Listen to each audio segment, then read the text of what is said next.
Mesdames et Messieurs, il y a une semaine, j'étais aux Pays-Bas pour des commémorations marquant le 75e anniversaire de l'assaut sur l'île Walcheren, qui a ouvert l'accès à l'histoire de l'ESCO.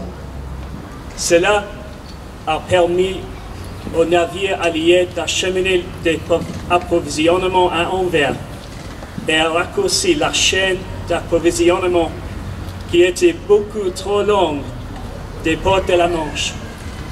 Plus important encore, il a libéré le peuple de Walcheren de la tyrannie de l'occupation nazie. Malheureusement, trop de gens, soldats et civils, sont morts dans les batailles du 1er au 8 novembre 1944. Très peu de gens ont entendu parler de Walcheren, et même je savais très peu. Pour moi, une surprise très agréable a été de voir une bannière de Français libres parmi les drapeaux des organisations des anciens combattants représentés lors des cérémonies. Je n'avais aucune idée que la force qui a libéré l'île, comprenant des forces britanniques, mais aussi des Belges, Norvégiens et Français. Cela m'a rappelé avec force notre lutte commune du siècle dernier contre ceux qui nous enlèveraient notre liberté et du prix que nos soldats, marins et aviateurs ont dû payer pour que nous puissions vivre en paix et jouir de la liberté que nous avons le privilège de partager aujourd'hui, y compris malheureusement le choix britannique de quitter l'Union européenne, que je regrette personnellement profondément. Mais au cours des 15 dernières années, des troupes françaises et britanniques se sont battus et meurent ensemble loin de chez nous, en Afghanistan, pour protéger notre sécurité et notre liberté, alors que nos deux nations ont terriblement souffert du terrorisme dans nos propres rues. Nous sommes liés dans notre détermination aujourd'hui, tout comme nous l'étions il y a 75 ans, à vaincre la tyrannie de toute nature. À côté de moi se trouve le Marine Mark Ormrod. La veille de Noël 2007, alors qu'il patrouillait en Afghanistan, un combattant taliban caché a fait exploser un engin explosif. Mark a perdu ses deux jambes et son bras droit. Et alors qu'il était à bord de l'hélicoptère qui l'a transporté à l'hôpital, il est mort 2 fois.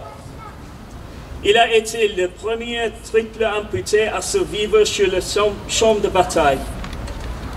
C'est remarquable en soi, mais on lui a aussi dit qu'il ne marcherait plus jamais. En raison de son courage et de sa détermination, il est sorti d'un volant en quelques mois et n'a jamais été de retour. Il a continué à travailler à nouveau, est devenu père de 3 enfants et vit encore une vie normale. Il a également montré qu'il est extraordinaire en remportant 4 médailles d'or aux Jeux Invictus pour les militaires blessés il y a 2 ans. Mais il a besoin d'aide pour faire tout cela. La Royal Marines Charity a été fondée en 2010 et a fourni les meilleurs membres prothétiques et a fourni d'autres fonds et soutien nécessaires à lui et sa famille, comme nous l'avons fait à des milliers d'autres. Pour ce faire, comme l'UE de France, nous avons besoin d'amasser des fonds et toutes sortes de gens entreprennent toutes sortes d'activités. La plupart d'entre eux ont beaucoup de succès et ne causent aucun problème. Je reconnais que ce qui nous a amenés ici aujourd'hui, c'est une entreprise de collecte de fonds qui n'était pas sage et non autorisée. Nous tenons à nous excuser pour les désagréments causés aux maires, au PGHM et la communauté de Saint-Gervais-les-Bains par cette initiative ratée. Et nous nous excusons pour l'utilisation abusive du Mont Blanc. Par notre don de 1 800 € à l'appel de l'UE de France, Nous souhaitons compenser les frais encourus, mais aussi démontrer notre solidarité avec nos frères et sœurs d'armes français, avec le travail entrepris pour les soutenir par Bleuet Défense et d'autres organismes de bienfaisance militaire français.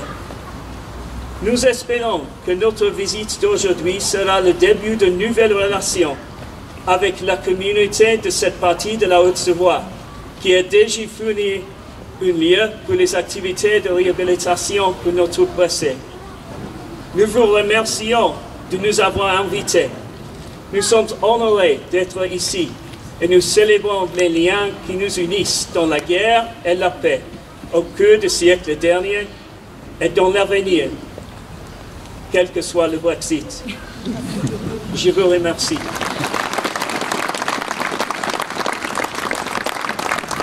Donc vous voyez, on a notre drapeau français, bleu, blanc, rouge. Le rouge, eh bien, c'est les coquelicots aujourd'hui. Le bleu, ce sont les bleuets. C'est exactement la même période. La création a été faite après la Première Guerre mondiale. Et donc, l'idée de Monsieur le Préfet d'associer les bleuets à la générosité de nos amis britanniques, eh bien, est une belle idée parce qu'elle rapproche nos militaires, elle rapproche nos pays à un moment où on en a besoin. Donc voilà, merci beaucoup pour avoir pensé à transformer quelque chose qui n'était pas forcément ce qu'on souhaitait en quelque chose qui est devenu positif, puisque votre association fait un don aux Bleuets de France et aux Bleuets de Haute-Savoie, puisque ça reviendra aux Bleuets du département de la Haute-Savoie, du montant, du coût qu'il aurait fallu pour faire aller un hélicoptère et le faire revenir pour descendre le rameur depuis le refuge Vallot. 1800 €. Voilà, merci beaucoup et merci pour terminer cet